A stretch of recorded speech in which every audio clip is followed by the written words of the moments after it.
네, 우리 이 시간 함께 하나님 말씀 살펴보도록 하겠습니다. 오늘 하나님께서 우리에게 주시는 말씀은 다니엘서 6장 1절부터 10절까지의 말씀입니다.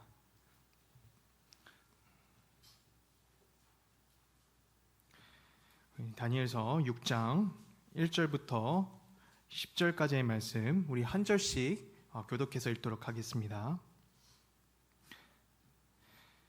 다리우스는 자기의 뜻대로 나라 안에 지방장관 120명을 세워서 나라를 다스리게 하였다.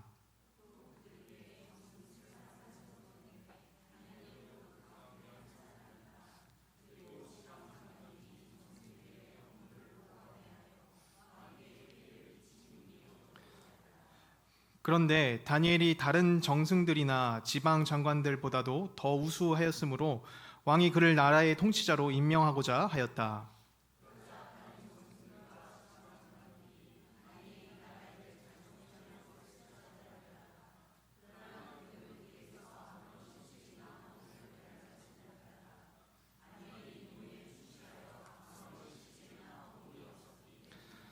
그래서 그들은 서로 말하였다. 다니엘이라는 자는 그가 믿는 신의 법을 문제 삼지 않고는 고발할 근거를 찾을 수 없다.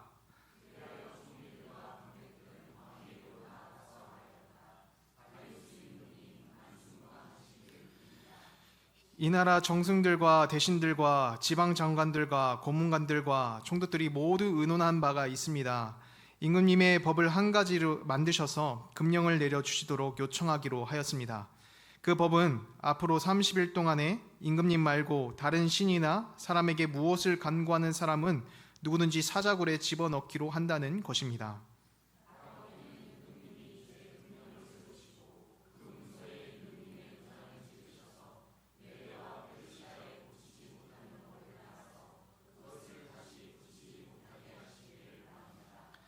그리하여 다리우스 왕은 금령의 문서에 왕의 도장을 찍었다.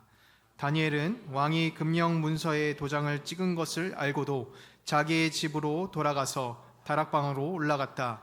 그 다락방은 예루살렘 쪽으로 창문이 나 있었다. 그는 늘 하듯이 하루에 3번씩 그의 하나님께 무릎을 꿇고 기도하며 감사를 드렸다. 아멘. 오늘 우리에게 주신 말씀은 이겨내게 하는 신앙입니다. 이겨내는 신앙. 우리의 모습을 보면 어떤 같은 내용과 상황, 이런 역경을 맞이할 때 어떤 사람은 쉽게 이겨내는 사람이 있고요. 또 어떤 사람은 주어진 일에 힘겨워하고 있는 그런 경우를 보게 됩니다. 여러분 지난주 축구를 보셨죠? 우리 다 기도 생활 하셔서 안 보셨습니까? 우리 주일 예배 때 우리 담임 목사님 말씀하셨던 것처럼 저는 2대1 스코어를 맞췄습니다. 제가 축구를 잘 알아서 맞춘 건 아니었고요. 그냥 때려 맞췄습니다. 그래도 이 무엇인가를 제가 정답을 맞추었다라는 게 되게 한 주간 기분이 좋더라고요. 그래서 그런지 이 알고리즘이 계속 이 축구에 관한 뉴스를 이렇게 보도를 하는 것을 보게 됐습니다. 우리나라가 이 체코의 승리를 할 수 있었던 이유, 이 관한 내용의 기사만 한 몇백 개가 뜬 것을 그렇게 보게 되었어요. 그런데 그 다양한 기사에서 이제 승리의 이유를 보니까 하나같이 공통된 내용이 있었습니다. 분명 같은 시간에 또 같은 장소에서 진행이 되었고요. 또 다른 나라의 전력 분석관이 우리나라와 이 체코의 양 팀의 전력을 분석했을 때도 분명 50대 50의 경기라고 했는데 어떤 한 팀은 이기고 또 다른 팀은 패배하게 된 분명한 원인이라는 것이 있었다라는 것이죠. 이제 그 이유를 이제 들어보니까 이 체코는 그 고지대 훈련을 전혀 안 했다고 합니다. 이 경기가 높은 고지대에서 진행을 되는데 이에 대한 훈련을 안 하니까 후반은 갈수록 이제 지쳐서 점차 뛸 수가 없었다라고 했던 거였습니다. 여러분 이처럼 같은 위기를 만나도 누군가는 이겨내고 또 누군가는 이겨내지 못하는 차이점이 있습니다. 근데 그것이 우리의 신앙에서도 마찬가지라는 거예요. 우리 예수님께서는 말씀하시기를 반석 위에 세운 집은 홍수가 나도 든든하게 서 있지만 모래 위에 세운 집은 홍수가 날 때에 쉽게 무너져 내린다라고 말씀을 하십니다. 똑같은 이 위기가 찾아오더라도 반석 위에 세운 집은 견디고 모래 위에 집에 세운 집은 무너져 내린다라는 것이죠. 오늘 말씀에서도 이 다니엘에게 신앙과 목숨을 흔들 만한 이 위기가 찾아옵니다.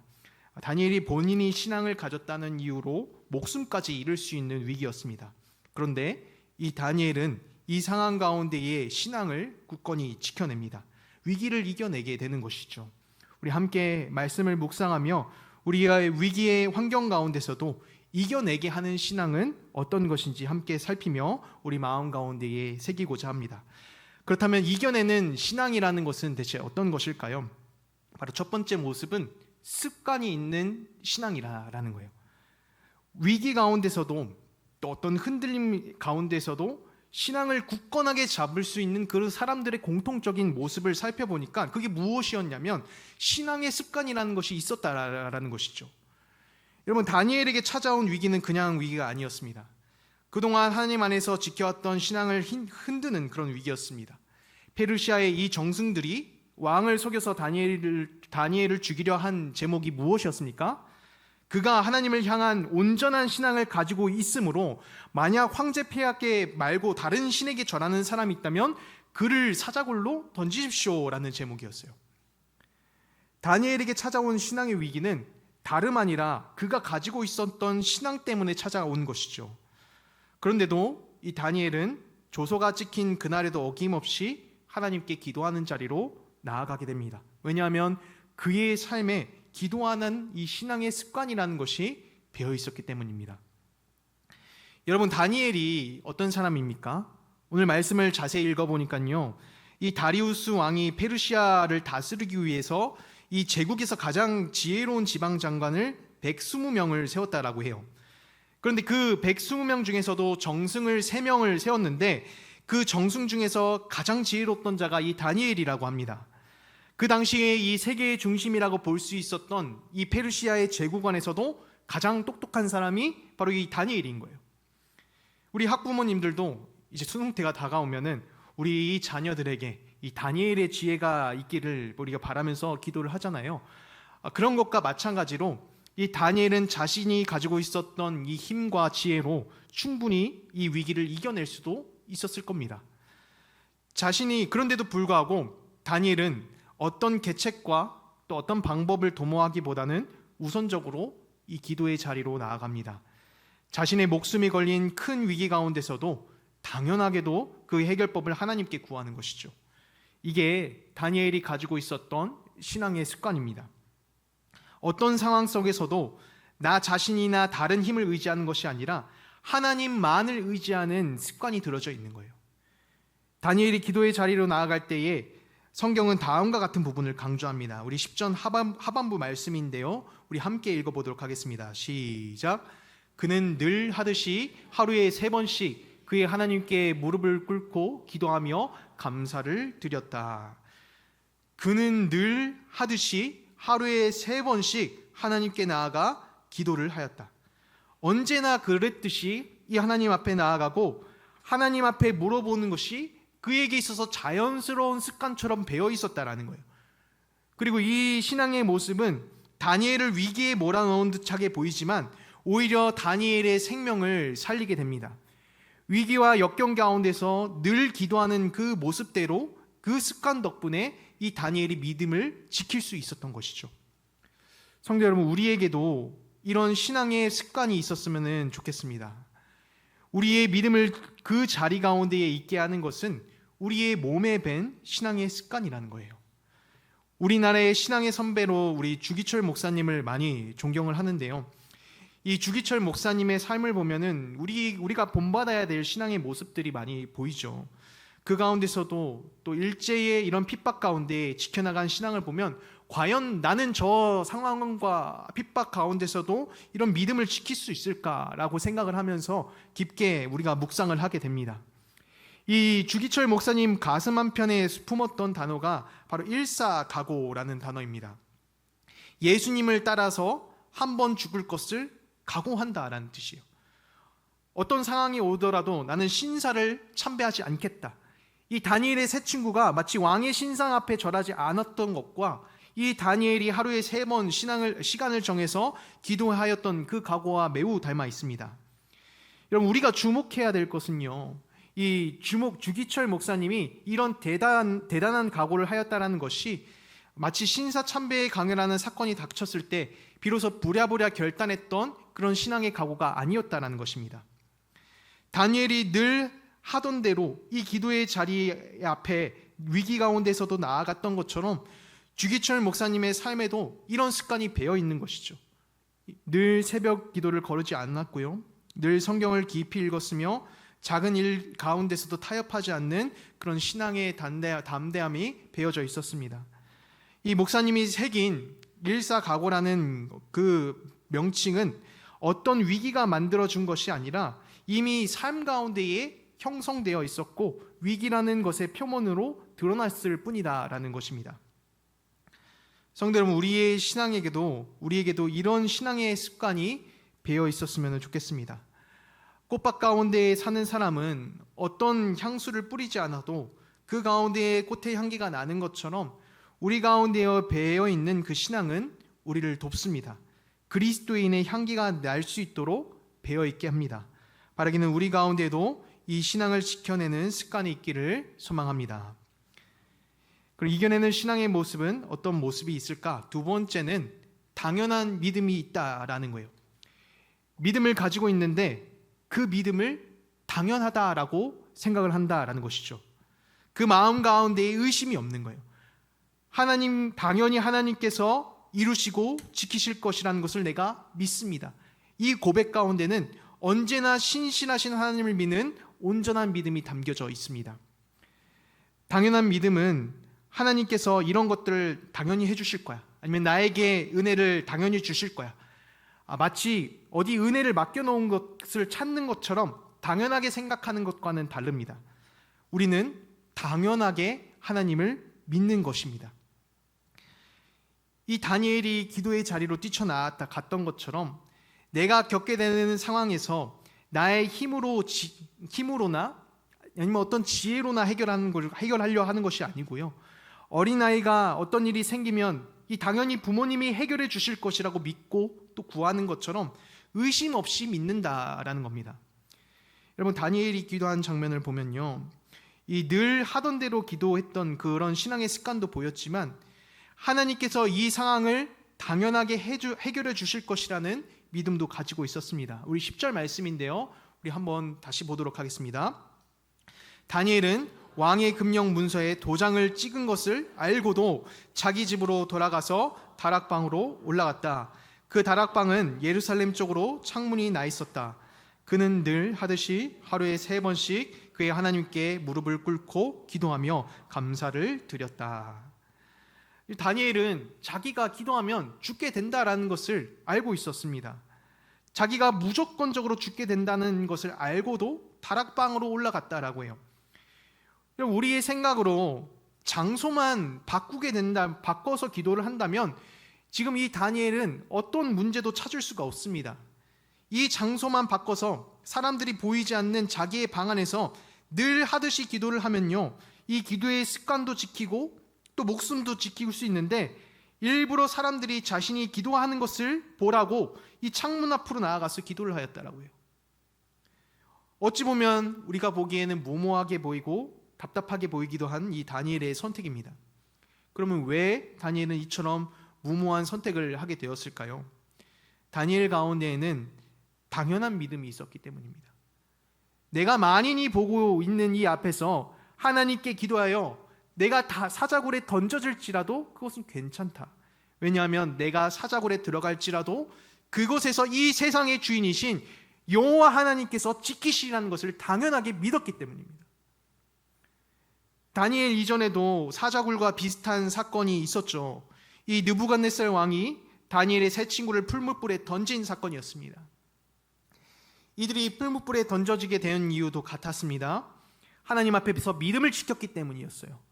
왕의 신상 앞에 절을 하지 않았기 때문에 풀무불에 던져지는 이 형벌을 당하게 된 것이었죠. 이 느부갓네살 왕은 다니엘의 세 친구를 불러놓고 한 번 더 기회를 줍니다.